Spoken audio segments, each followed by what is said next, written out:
Bueno, buenas noches, bienvenidos a la segunda charla dentro del ciclo de Bullas Mental. Como ya anunciamos en su presentación, una de las actividades era una serie de charlas que se van a hacer mensualmente. Empezamos en enero y acabaríamos en mayo. ¿Vale? Esta es, como he dicho ya, la segunda. Y en esta ponencia vamos a tratar un tema muy interesante que es salud mental y precariedad laboral o estatus laboral, que todo al fin y al cabo influye en el bienestar de una persona. Para ello contamos con nuestra colaboradora desde el País Vasco, Erika. Ahora la va a presentar Laura.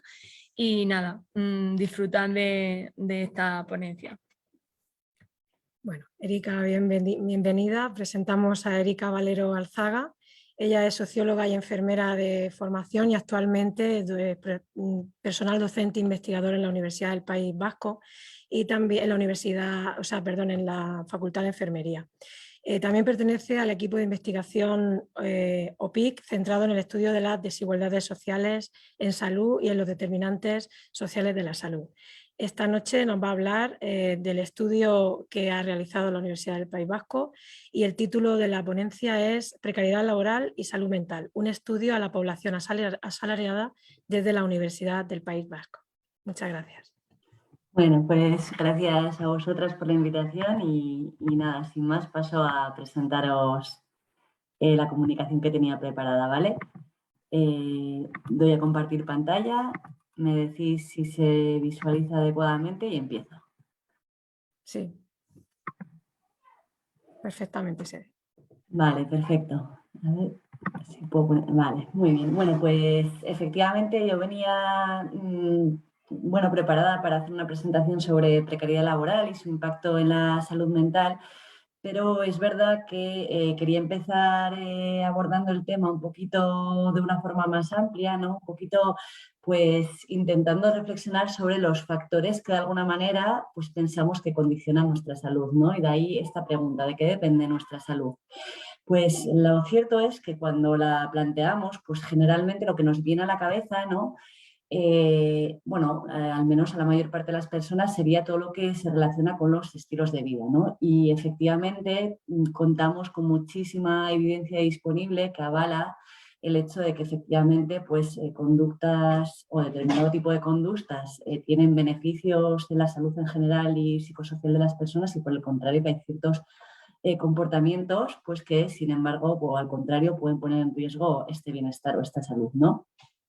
Y bueno, pues de ahí también el hecho de que desde muchísimas instituciones de salud se haya hecho especial hincapié en este tema y se hayan promocionado o se difundido conocimientos en esta dirección, ¿no?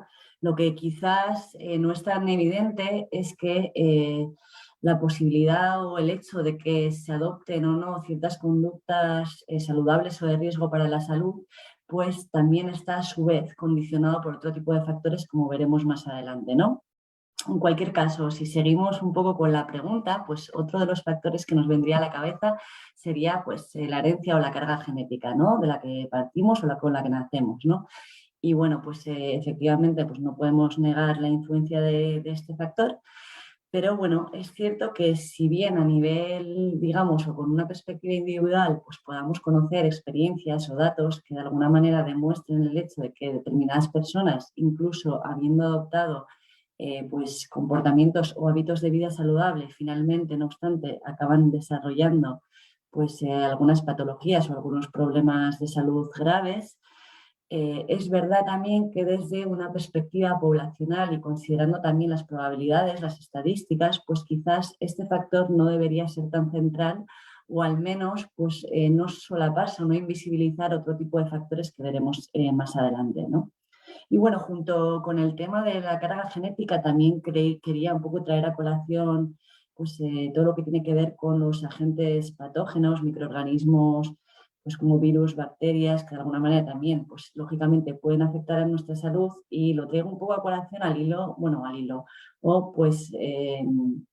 considerando un poco la experiencia reciente que tenemos con la pandemia de la COVID-19, ¿no? Que ha tenido un impacto pues, especialmente importante en general a nivel global, en nuestro contexto también, y sobre todo en determinados grupos de población pues, más vulnerables, ¿no?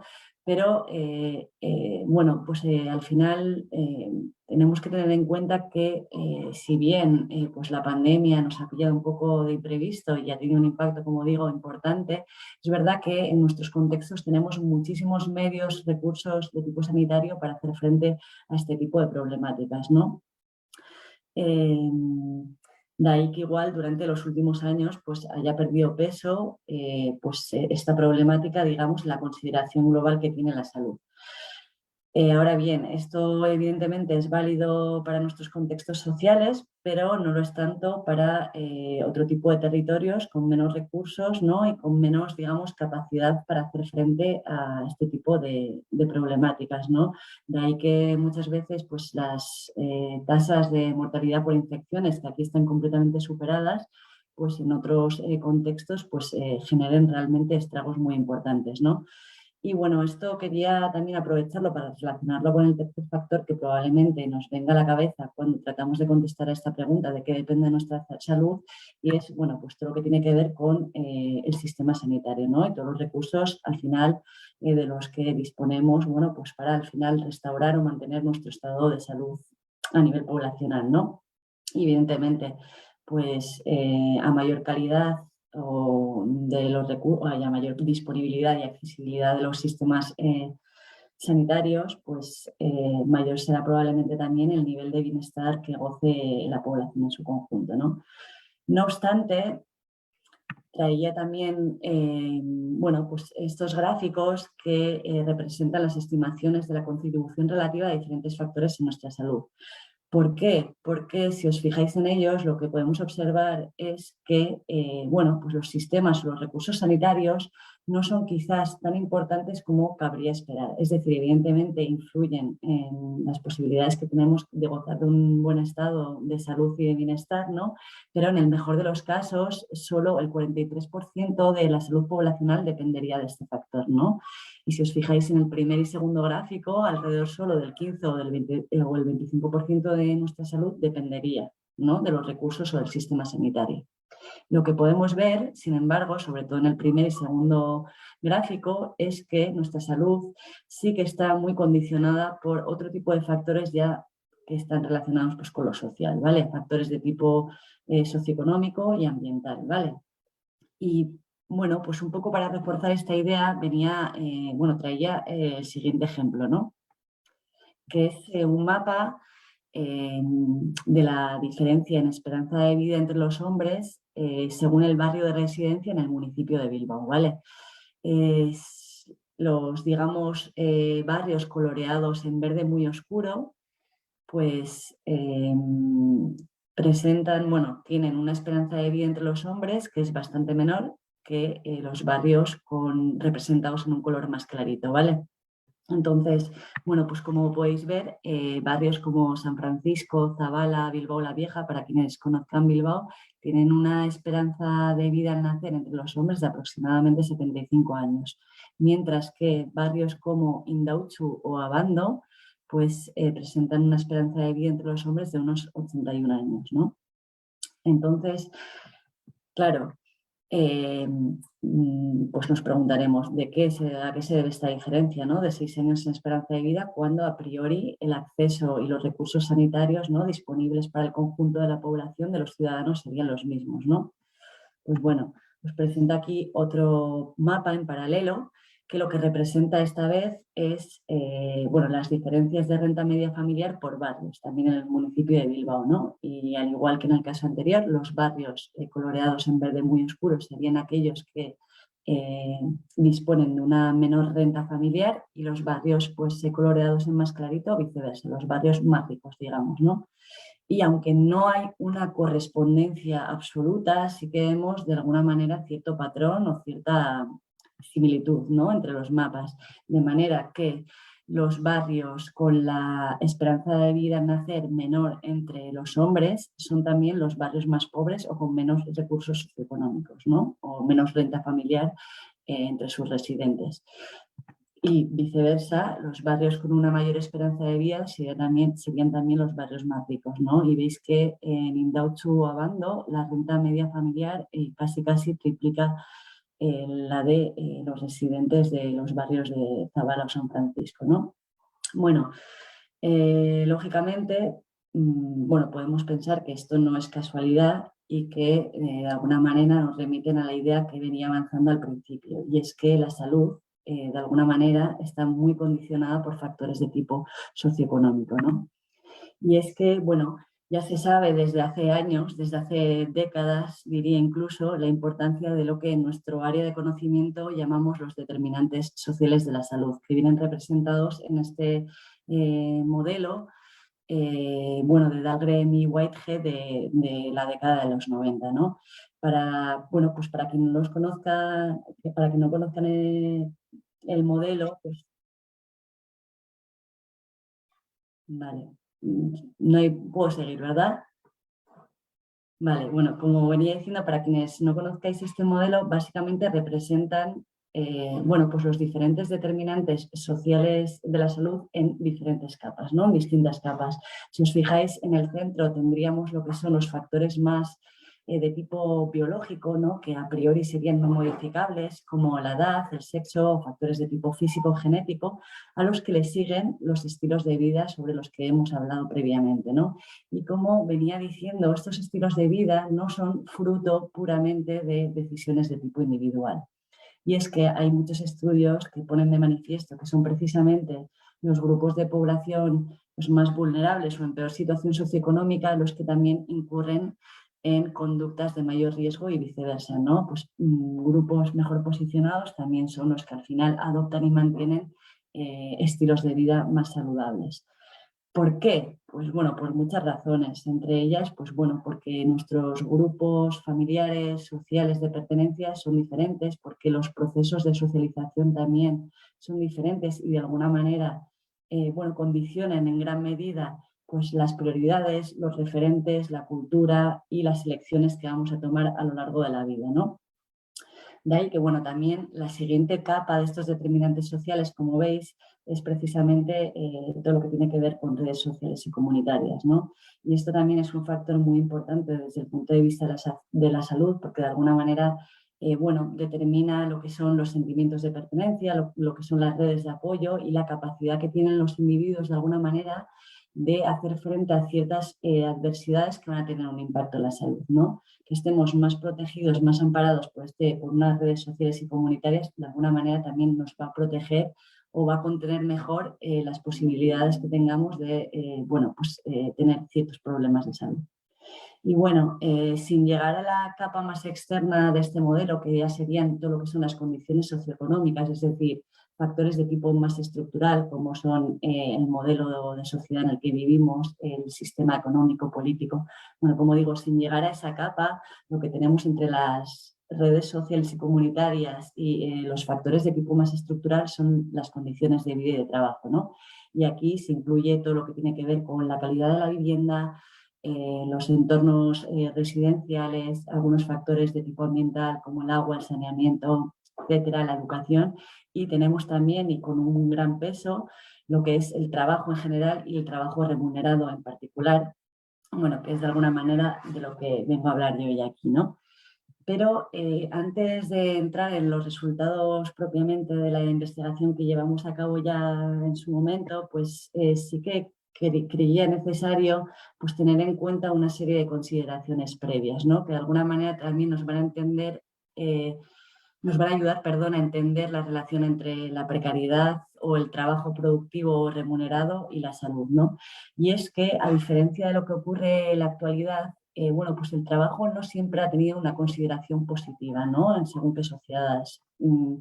Tanto en las sociedades antiguas como incluso en el medievo, al final todo lo que tenía que ver con actividades, digamos, manuales, de las cuales dependía la subsistencia de la población, bueno, pues eran consideradas serviles, dependientes, indignas, ¿vale? En contraposición un poco a todo lo que eran actividades ya de tipo más intelectual, artístico, religioso, ¿no?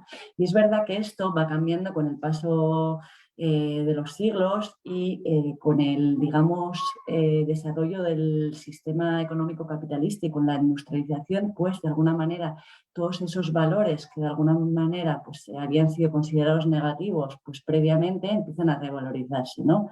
Por ejemplo, y de alguna manera, lógicamente, porque son más compatibles con el nuevo sistema económico, ¿no? Como pueden ser, por ejemplo, valores de acumulación, de búsqueda del beneficio, de búsqueda del logro, del esfuerzo incluso, ¿no? Todo esto, ¿qué hace? Bueno, pues que de alguna manera se vaya valorizando lo que es el trabajo, ¿no? Y se vaya de alguna manera también dando esa importancia, ese reconocimiento y esa centralidad, ¿vale? De hecho, bueno, os traigo ahí una cita de un sociólogo que, bueno, analiza precisamente el tránsito, ¿no? Desde unas épocas a otras para ver también el lugar que ocupa el trabajo, ¿no? Un poco a nivel histórico, o bueno, sobre todo en esta transición, que viene a decir cómo a partir, ¿no?, del desarrollo del sistema económico capitalista, pues se va un poco difundiendo esta idea, ¿no?, de que para ser feliz es necesario o era necesario realizar algo que los demás valorasen y por lo que estuviesen dispuestos a pagar, ¿no?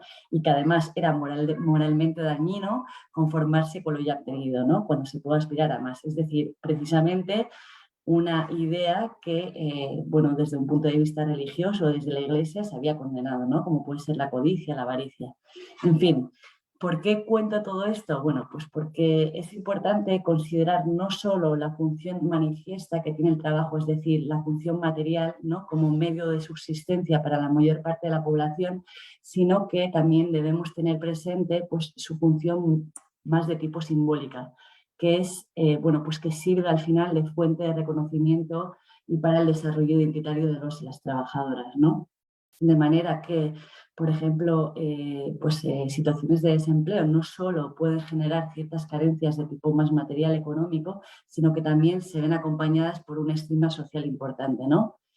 Entonces, ¿qué quiero decir con esto? Que de alguna manera sí, tanto la función manifiesta o el material del trabajo como la función, digamos, de tipo más simbólica no se cumplen o se cumplen solo parcialmente, es probable que la salud de los y las trabajadoras se vea comprometida, ¿no? Bueno, y traigo simplemente otros pequeños apuntes más, ¿vale?, relativos a los antecedentes históricos ya más recientes, ¿vale? Y es que, bueno, como sabréis la mayoría, después de la Segunda Guerra Mundial en muchísimos países europeos se da lo que se conoce como las 30 gloriosas, ¿vale? Que es como un periodo de esplendor al final en el que no solo surgen y se consolidan los estados de bienestar en muchos países europeos, sino que también en general mejoran las condiciones de vida y de trabajo de una parte importante o sustancial de la clase trabajadora, ¿vale? Bueno, evidentemente ya vamos a ver que el caso español es un poco diferente, ¿no? Pero en cualquier caso, quería dar una pincelada breve sobre esto, simplemente para decir que desde las literaturas más especializadas, pues de alguna manera marcan un punto de inflexión a finales de los años 60 o principios de los 70, hablando de la quiebra de la norma social de empleo. ¿Por qué? Porque a partir de este momento, sobre todo por causas de tipo económicas, pero también políticas ideológicas, se da un declive, ¿vale?, de las mejoras que se habían experimentado hasta el momento, ¿no? De manera que en general se experimenta un deterioro de las condiciones de empleo y se empiezan a consolidar lo que se consideran como formas atípicas o precarias de empleo. Si antes la norma social de empleo decía que lo habitual, lo lógico era que los trabajadores masculinos sobre todo, estuvieran empleados a tiempo completo o tuvieran contratos de duración indefinida, pues esto todo empieza, digamos, a tambalearse. Sí. Bueno, como decía el caso español, bueno, pues no sigue la misma trayectoria que en muchos países europeos del entorno, porque mientras que se está experimentando en otros territorios una época de bonanza, de crecimiento, aquí, bueno, pues estamos inmersos en una dictadura, ¿no?, que de alguna manera marca cierto retraso económico y político con respecto a otras economías, ¿no? En el momento de la transición política, pues bueno, sí que se empieza a experimentar un mayor crecimiento económico y, bueno, la entrada en Europa también supone una llegada a una fuente importante de ingresos, pero también, un tipo de crecimiento sostenido en parte en una competitividad basada en una mano de obra barata con respecto a otros países de nuestro entorno, ¿no? Y de alguna manera las problemáticas que presenta nuestro mercado de trabajo en la actualidad, se vienen arrastrando desde décadas atrás. Sí, ¿Por qué digo esto? Porque de alguna manera pensamos que igual el deterioro del mercado, algunos indicadores del mercado laboral español o europeo se deben fundamentalmente o los asociamos mucho a las recientes crisis económicas, pero en realidad, bueno, pues el deterioro en general o la pérdida de algunos derechos de la clase trabajadora en general, bueno, pues se datan de tiempo atrás, ¿vale? Algunos indicadores laborales rápido para un poco situarnos, ¿no? Y contextualizar el tema de la precariedad laboral en la actualidad. Vale, bueno, muchos de estos indicadores los conoceréis y la evolución también la conoceréis probablemente, ¿no? Voy a pasar bastante rápidamente por todos ellos, pero bueno, considero que es un poco importante para, ¿no?, dibujar un poco la panorámica al final que nos lleva, pues, bueno, a la temática de hoy. En cualquier caso, como sabéis, bueno, la tasa de desempleo experimenta un aumento importante fundamentalmente como consecuencia de la crisis financiera a partir de 2007-2008, ¿vale? A partir de 2014, bueno, pues hay cierta recuperación, ¿no? Y una tendencia descendente, esa tasa de desempleo que, bueno, vuelve a repuntar también, quizás como consecuencia de la pandemia por COVID-19, y luego lo que observamos en la actualidad es una tendencia descendente nuevamente. Pero es cierto que a pesar de estas tendencias, bueno, pues la tasa de paro, tanto en hombres como en mujeres, en la actualidad es significativamente más alta, especialmente en el caso de los hombres, bueno, en el caso de los hombres especialmente sí, que lo que era a principios de siglo, ¿vale? A principios de los años 2000. Vale, si nos fijamos ahora pues en la evolución de la tasa de incidente para los hogares, pues bueno, el fenómeno es todavía más problemático, ¿no? ¿Por qué? Porque, bueno, pues porque la subida del, digamos, número de hogares donde todos los miembros se encuentran en situación de desempleo crece también como consecuencia de la crisis, disminuye, bueno, como síntoma de recuperación a partir de 2014, pero es verdad que no disminuye para estar a la altura o para estar a los niveles que estaba antes de los inicios de la crisis financiera. Y bueno, lógicamente, aquí y en otros contextos, pues el paro no se distribuye de manera homogénea entre los distintos grupos de población, ¿no? Y si veis en este gráfico, pues se aprecia perfectamente que se concentra fundamentalmente entre las poblaciones más jóvenes, ¿no? Sobre todo entre los y las jóvenes de 20 a 24 años, pero también en gran medida entre los de 25 a 29 años. Y además, y bueno, esto lo vamos a ver para prácticamente todos los indicadores, la tasa de paro es bastante más importante en todos los grupos de edad entre las mujeres, ¿no? Que ya vamos a ver que en el resto también de indicadores pues las sitúa a ellas en una peor situación que a los hombres. Vale, vamos a ver ahora algunos indicadores ya que tienen más que ver con el tema de la precariedad laboral y no tanto con el desempleo, ¿no? Y es verdad que, por ejemplo, si nos fijamos en las tasas de temporalidad, que son muy elevadas con respecto a otros países de nuestro entorno, bueno, pues lo que sí que aquí apreciamos es, bueno, por lo general una tendencia descendente, ¿vale? Y nos situamos en la actualidad, en el año 2022, con tasas de temporalidad que son menores que en los inicios del 2000. Vale, también es cierto que parte de esta tendencia descendente en algunos periodos se debe directamente a la pérdida o a la destrucción de empleo, ¿vale? Porque si os fijáis, bueno, el descenso es bastante pronunciado entre 2000 y 2009, o sea, 2006 y 2009.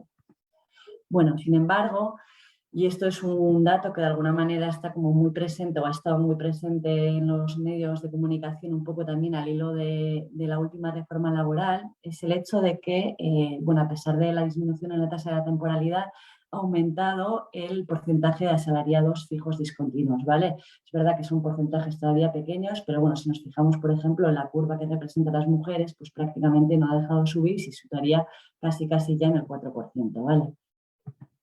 Parcialidad, bueno, pues este es otro de los indicadores que realmente despunta entre las mujeres con respecto a lo que presentan otros países de nuestro entorno, ¿no? Y es que si os fijáis, el porcentaje de ocupadas con contratos a tiempo parcial supera en todo el periodo el 20%, ¿vale? Y lógicamente esto tiene luego su traducción también en los niveles salariales. Y aquí, bueno, me detengo un poquito más para hablar un poquito de la voluntariedad o la no voluntariedad de este tipo de contratos, ¿no? Porque si bien es cierto que algunos contratos solo se ofrecen a tiempo parcial, otras veces son las propias mujeres igual las que están buscando por temas de conciliación un contrato de estas características. Ahora bien, ¿podemos hablar en estos casos de voluntariedad o es una voluntariedad cubierta, ¿no? Porque de alguna manera al final esto no es más que un reflejo de una sociedad que asigna principalmente, bueno, pues la función o la responsabilidad del cuidado y del cuidado al final de los menores o de las personas dependientes y del hogar a las mujeres, ¿no? De manera que son ellas las que van a renunciar más fácilmente a, pues, bueno, pues progresar, por ejemplo, en sus trayectorias laborales, ¿no? En fin, era un pequeño inciso que me parecía pertinente hacer. Bueno, y por último, en lo que tiene que ver con la evolución de determinados indicadores laborales, pues he traído, bueno, todos ellos los podéis encontrar en el Instituto Nacional de Estadística, pero es el que tiene que ver con la distribución de los y las trabajadoras en función de su ganancia con respecto al sueldo, al salario mínimo interprofesional, ¿no? Y lo que vemos es que de 2010 a 2020 el porcentaje de trabajadores que cobran menos del salario mínimo interprofesional ha subido del 10 a casi el 20%, ¿no? Y de aquellos que cobran de 1 a 2 veces el salario mínimo interprofesional también habrían aumentado frente al resto de las categorías, es decir, que cobran 2 o más veces el SMI, que habrían disminuido. Esto, a ver, es cierto que el sueldo mínimo interprofesional, salario mínimo interprofesional, perdón, ha ido aumentando a lo largo de estos últimos años, pero también no es menos cierto que han aumentado también los precios de productos de consumo básicos, ¿no? Y de alguna manera, más allá de valorar estos datos desde el punto de vista ya más absoluto, quería un poco traer la reflexión sobre el aumento de las desigualdades que pone de manifiesto este gráfico. Es decir, que cada vez es más la proporción de trabajadores que se encuentran dentro de la pirámide de la distribución salarial en las posiciones más bajas, en la base, frente a los que se encuentran en una posición pues, más privilegiada o que al final bueno, cuenta con salarios mucho más elevados que cada vez son más minoritarios, ¿no? Vale, y ahora sí que sí, ya entraría de lleno en lo que es nuestra investigación, ¿vale? En la que, pues básicamente, bueno, nos preguntamos, como lo han hecho otros equipos antes que nosotras, sobre el potencial impacto que podía tener la precariedad laboral en nuestro contexto, ¿no? Para ello, ¿qué hicimos? Bueno, pues analizamos los datos o parte de los datos de la encuesta de salud de Euskadi de 2018, que además de contener muchísimas preguntas relativas a hábitos, conductas, bueno, atención sanitaria, etcétera, pues incluye muchos aspectos que tienen que ver con los determinantes sociales de la salud, en concreto sobre el trabajo remunerado. Vale, como digo, utilizamos esta base de datos de 2018, es una base de datos que sale cada 4 años y como indicador de salud mental lo que utilizamos fue el Mental Health Inventory, que es un instrumento que está validado, que es un pequeño cuestionario que al final mide la presencia de sintomatología ansioso-depresiva. Vale, con esto también quería hacer un pequeño inciso en el sentido de que, claro, lo que tratamos de analizar no son grandes diagnósticos, evidentemente, como esquizofrenia, bipolaridad, que aquí además entiendo que igual el peso de la carga biológica o genética puede ser mucho mayor. Lo que tratamos es básicamente de ver hasta qué punto determinados factores de tipo social pues pueden aumentar el riesgo de que las personas pues, sufran y puedan presentar síntomas o un peor estado de salud mental, bueno, que son afecciones, digamos, menores en este sentido, pero que nos pueden afectar a la mayor parte de las personas, bueno, que podemos estar reunidas hoy aquí, ¿no? Es decir, se trata de ver la influencia de determinados factores sociales y cómo nos pueden afectar a la salud o al bienestar psicosocial sin presentar, digamos, ningún tipo de predisposición genética para ello, ¿no? Bueno, y bueno, como indicador de precariedad, lo que utilizamos fue una escala que se llama Employment Precariousness Scale, que ha sido diseñada por un equipo de investigadores e investigadoras catalanas que llevan trabajando en este ámbito desde hace muchos años, ¿no? Y aquí también pues, bueno, creía necesario hacer un pequeño inciso, y es que muchas veces no está ni claro de qué hablamos cuando hablamos de precariedad laboral, ¿no? Y es que al final es un concepto un poco, digamos, abstracto, difuso, donde no se sabe dónde empieza y dónde acaba, ¿no?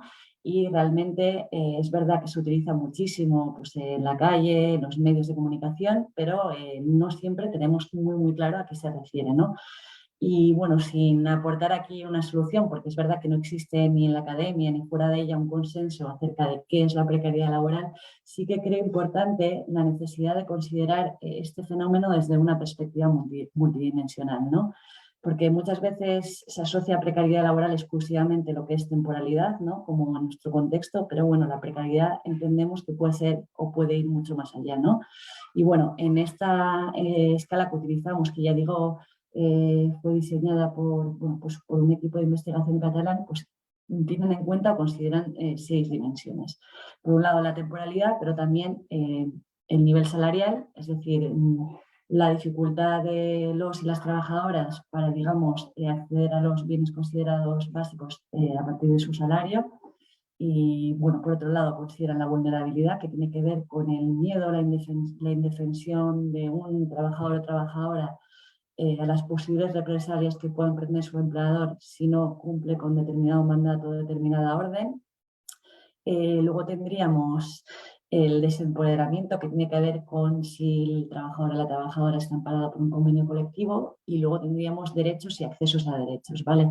Los derechos es una dimensión que básicamente mide si un trabajador o trabajadora tiene derecho a indemnización por despido, y la última dimensión sería acceso a otro tipo de derechos. Vale, entonces lo que decidimos hacer en esta investigación es utilizar el índice de manera compuesta, pero también ver cómo se relacionaba cada una de estas dimensiones por separado con la salud mental. Vale, bueno, y estos fueron los resultados que obtuvimos. Primero, quisimos lógicamente ver cómo se distribuía la precariedad laboral, ¿no? En función del sexo, por hombres y mujeres, pero también en función de otras características sociodemográficas. Y bueno, pues ¿qué podemos observar? Que, bueno, pues un poquito como veníamos avanzando previamente con los indicadores de desempleo, que al final la precariedad laboral se concentra fundamentalmente entre las poblaciones jóvenes, ¿no? Y a medida que aumenta la edad, también vemos que los datos parecen indicar que disminuye también un poco el nivel de precariedad. Aquí, o sea, os estoy sobre todo resaltando el nivel de precariedad alto, no medio, que lo tenéis al lado. Y bueno, por otro lado también, bueno, pues las mujeres al final presentan tasas de precariedad laboral en general mayores que los hombres. Si consideramos el nivel de estudio, no vemos muchísimas diferencias entre la formación primaria, secundaria y de bachillerato de FP, pero sí que vemos, no obstante, que los grupos con formación universitaria tienen niveles de precariedad laboral bastante menos importantes que el resto de los grupos con una formación, digamos, inferior. Y por último, por clase social ocupacional, que es un indicador que de alguna manera mide la posición socioeconómica, de manera que las clases 1, 2 serían las mejor posicionadas y las clases de 3 a 5 las peor, pues vemos lo siguiente, ¿no? De alguna manera, si computamos o consideramos tanto la precariedad media y alta de manera simultánea, lo que vemos es que hay cierto gradiente que hace que a peor posición socioeconómica mayor sea la exposición a la precariedad laboral, tanto en hombres como en mujeres. Vale, y ahora sí que sí vemos bueno, pues la relación de esta precariedad laboral medida, bueno, pues como os he explicado, y la prevalencia de problemas de salud mental como la ansiedad y la depresión. Vale, ¿qué nos dice este gráfico? Bueno, pues el porcentaje o la tasa de mala salud mental según el nivel de precariedad laboral entre los hombres primero. Y veis que entre las personas que sufren un nivel de precariedad alto, la probabilidad o el porcentaje de aquellos que sufren pues, una sintomatología ansioso-depresiva es bastante mayor que en el resto de las categorías, ¿no? Y hay cierto gradiente, es decir, a mayor precariedad, pues más porcentaje de personas que sufren de ansiedad y depresión que los que, digamos, no están expuestos a una situación de precariedad importante, ¿no? Y bueno, esto más o menos lo vemos para el conjunto de las dimensiones, aunque sí que es verdad que hay pequeñas excepciones como la dimensión de los derechos o la de ejercer derechos, ¿no? Pero yo creo que el gradiente es claro en general cuando concebimos la precariedad en su conjunto y también para algunas de las dimensiones, ¿no? En el caso de las mujeres, pues bueno, observamos un patrón bastante similar. Ahora bien, si os fijáis en los porcentajes de la izquierda, vemos que son bastante más importantes, ¿no? De manera que el 35% en general de las mujeres que se encuentran en una situación de precariedad alta tienen problemas de salud mental, el 35%. De las que se encuentran en situación de precariedad moderada sería algo más del 15%, entre el 15 y el 20%, y menos del 10% entre las que, digamos, no sufren precariedad laboral. Es decir, aquí a priori estos datos nos parecen indicar que efectivamente hay una relación, ¿no? Importante entre sufrir precariedad laboral y, bueno, pues presentar o desarrollar problemas de salud mental como la ansiedad o la depresión, ¿no? Además, no lo he dicho previamente, pero estos datos están estandarizados por edad, es decir, están ajustados o el factor o la influencia que tiene la edad se neutraliza, ¿vale? Vale, voy a presentaros de alguna manera con los mismos datos, bueno, unos modelos estadísticos que llevamos a cabo para ver hasta qué punto es más probable que una persona en situación de precariedad laboral sufra problemas de ansiedad y depresión, ¿no? Son gráficos que igual cuesta interpretar, pero doy las claves para hacerlo, ¿vale? Básicamente, si el indicador, el punto amarillo, está por encima del 1 y el intervalo de confianza, es decir, toda la barra, ¿no?, que lo acompañan, también está por encima de la barra del 1, de la barra roja, significa no solo que la probabilidad de tener de la probabilidad de tener más mala salud mental es mayor entre los, en este caso, hombres precarios, sino que además esa probabilidad es estadísticamente significativa, ¿no? Entonces, si veis aquí, por ejemplo, considerando la precariedad, la EPRES, ¿no?, en su conjunto, lo que vemos es que los hombres en situación de precariedad laboral tienen alrededor de 3,5 veces más de posibilidades de tener mala salud mental con respecto a los hombres no precarios, ¿no? Bueno, lo mismo sucede, aunque con estimaciones algo más bajas, para las dimensiones salario y desempoderamiento, ¿no? De manera que un hombre con un nivel salarial precario tiene de 2 a 3 veces más de posibilidades de sufrir problemas de ansiedad y depresión. Y lo mismo para un hombre que en la situación de desempoderamiento esté en un nivel precario, ¿no?, que tiene alrededor o más de 2 veces más de posibilidades de tener problemas de ansiedad y depresión. Sí, el resto de las categorías vemos bueno, pues que se solapan, de alguna manera cruzan la barra. Esto significaría que bueno, los resultados no serían estadísticamente significativos. En el caso de las mujeres, pues bueno, vemos un patrón similar, ¿no? Lo mismo, las mujeres en situación de precariedad laboral tienen 3,5 veces más de probabilidades de tener ansiedad o sintomatología ansioso-depresiva con respecto a las no precarias, ¿no?, valorando la precariedad en su conjunto. Y también, bueno, estimaciones, ya digo, un poco más bajas para cuando bueno, consideramos el nivel salarial o la vulnerabilidad, ¿vale? Bueno, por tanto, lo que nos dice la estadística, lo que nos dicen nuestros resultados es que bueno, pues estar en una situación de precariedad laboral nos expone a mayores probabilidades de, bueno, pues, desarrollar síntomas de ansiedad y depresión. Vale, ¿por qué? Y aquí con esto acabaría la presentación. Bueno, pues hay muchos mecanismos, digamos, causales o intermedios que de alguna manera relacionan precariedad laboral y salud mental, ¿no?, y que se han de alguna manera puesto de manifiesto, se han establecido en diferentes tipos de estudios, ¿no?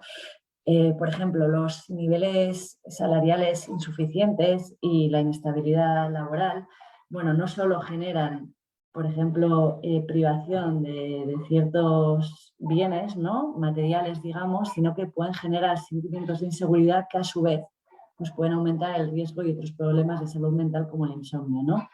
Luego hablaba de subordinación e indefensión frente a potenciales tratos injustos por parte del empleador, un poco relacionándolo con el tema de la vulnerabilidad que hemos visto que era una dimensión que se incluía en la forma que teníamos de abordar la precariedad laboral en este estudio. Bueno, pues este tipo de situaciones podrían minar la autoestima, ¿no?, la autoimagen también de los y las trabajadoras, ¿no?, incrementar los problemas también de salud mental como la ansiedad.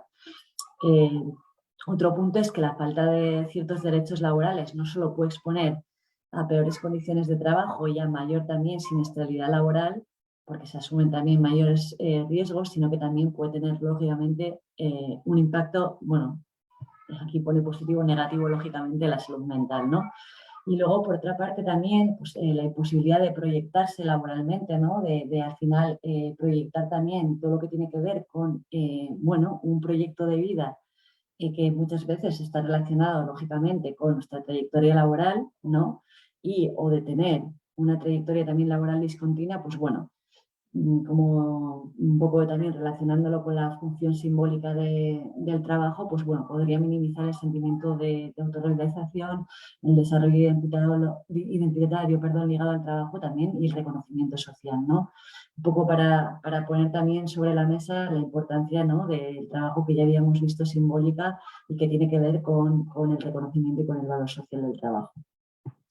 Y bueno, con esto simplemente pues hacer bueno, una reflexión sobre las medidas que serían necesarios, ¿no?, pues tomar o implementar para revertir esta situación, ¿no? Y que van desde medidas más de tipo individual, porque lógicamente al final que trabajadores y trabajadoras establezcan alianzas en los entornos laborales, bueno, pues intenten de alguna manera desarrollar un ambiente laboral positivo y bueno, puedan comunicar estos problemas, estas frustraciones con el resto de los compañeros y bueno, en sus grupos de pares de alguna manera puede contribuir a minimizar, ¿no?, el impacto que tiene la precariedad laboral. Lógicamente, también, bueno, las terapias o los abordajes de tipo psicológico también pueden proporcionar herramientas, ¿no?, pues para gestionar este tipo de sufrimientos. Ahora bien, esto al final tiene sus limitaciones, es decir, si no dirigimos un poco la mirada hacia los factores que son los que realmente generan estos problemas de salud mental y que son realmente los responsables, ¿no?, de estos malestares, de estos sufrimientos, pues difícilmente conseguiremos, bueno, pues al final poblaciones, pues digamos, saludables desde un punto de vista pues más psicosocial. Y bueno, por mi parte esto es todo y vamos, encantada de responder a dudas o a preguntas que hayan podido pues surgiros. Muchas gracias, Erika. La verdad que ha sido muy, muy interesante.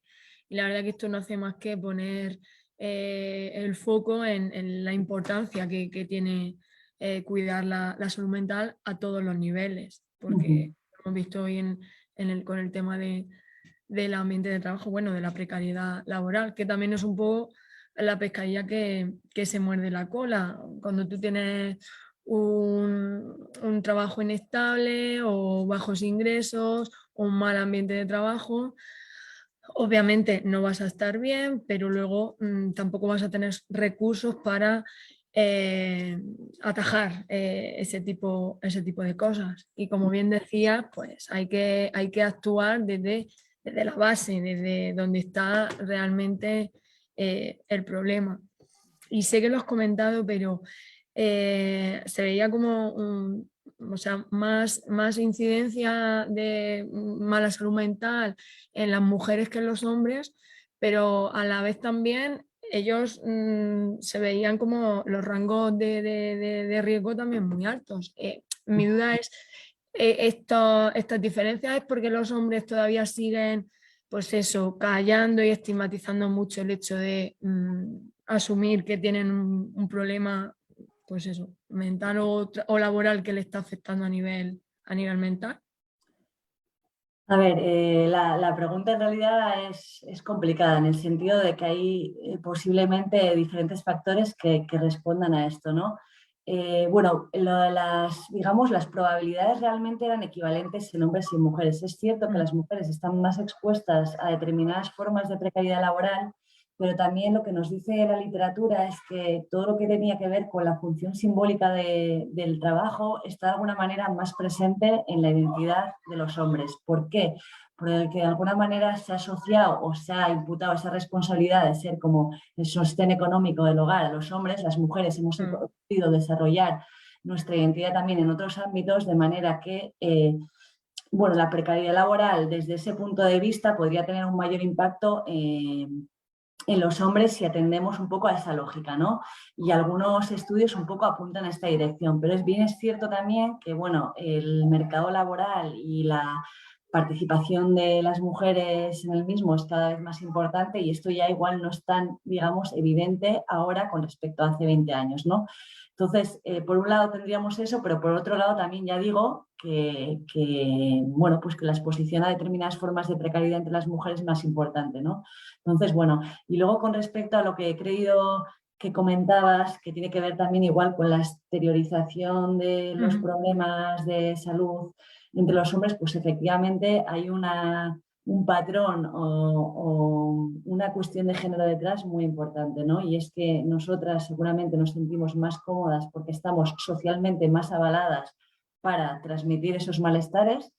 Y de hecho, bueno, tengo compañeras que investigan un poco las desigualdades de género en salud mental porque son mucho más prevalentes muchos problemas entre las mujeres y de alguna manera las hipótesis que explican el por qué las mujeres presentan peor salud mental se dirigen fundamentalmente hacia explicaciones de tipo estructural, que al final lo que dicen es, bueno, las mujeres están expuestas a bueno, condiciones de vida o responsabilidades que les exponen, ¿no?, a sufrir en mayor medida este tipo de problemáticas, pero también a veces hay un sobrediagnóstico o más que un sobrediagnóstico, un infradiagnóstico de los problemas de salud mental entre los hombres, que de alguna manera complemente la primera idea, ¿no? Y entonces, bueno, pues lo que pasa que, bueno, también te digo que el cómo se ha medido aquí la salud mental, que se hace a través de un cuestionario, no a través, digamos, de la externalización del hombre, por ejemplo, delante de su médico o médica de cabecera, pues a priori no debería estar infraestimando los niveles de sintomatología ansiosa depresiva entre los hombres.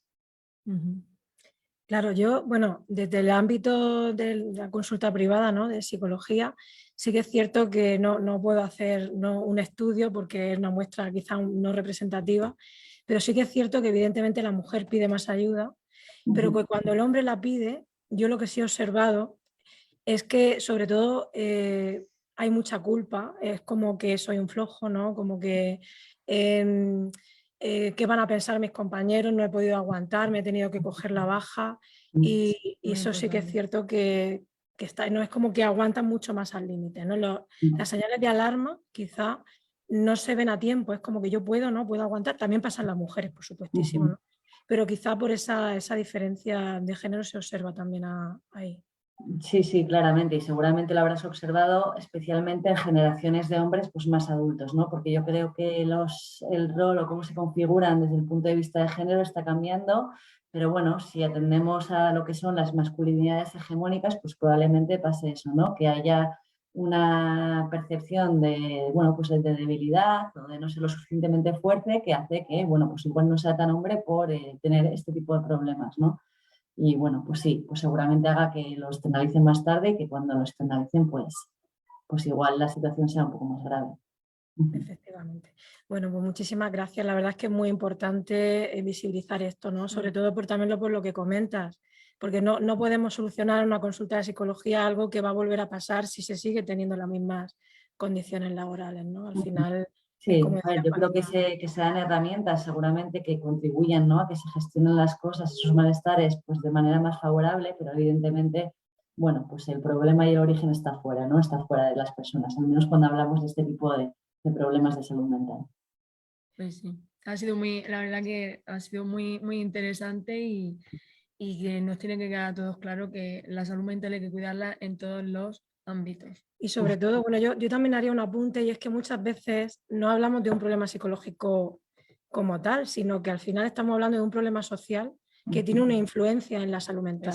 Exacto. Que no es exactamente, que muchas veces lo atribuimos como a variables individuales de que es que soy yo que no sé gestionarlo, es que cuando en realidad estamos hablando de un problema social como tú bien has expuesto en esta presentación. Sí, sí, así es. Nada, que Nada, añadir eso. muchísimas gracias, Erika. Vale, bueno, pues a vosotras. Espero que Buenas vayan bien el noches. resto de Adiós. jornadas. Hasta luego. Adiós.